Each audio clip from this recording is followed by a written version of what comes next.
question number 10 of the ISI MSQE objective. So 3 cross 3 matrix, Ax equal to x and column vector is length 3. Which of the following statement is correct?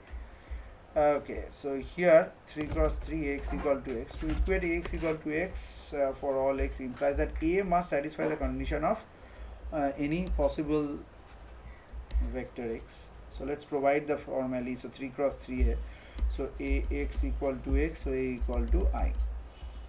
3 cross 3 identity, A maps all vector of x to itself.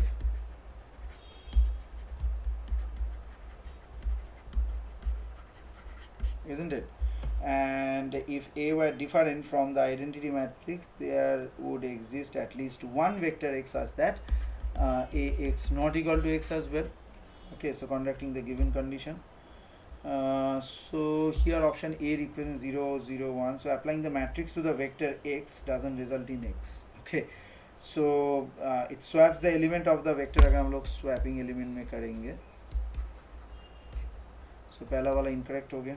B ये एक matrix है, all entries 1. So the matrix does not produce the original vector when multiplied by x either. Instead, the result is a vector where each entry is the sum of the entries of x. Each entry is sum. ये भी नहीं हुआ अपना. C में क्या हो गया? States that no such A exists, which is incorrect because the identity of the matrix is valid. बस यहाँ पूछा है statement is correct. So option D में है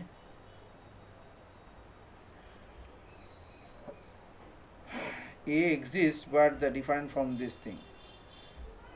So the option is correct because of the matrix is at this. So option number D, which is A exists but different from the options given in the part A and B above.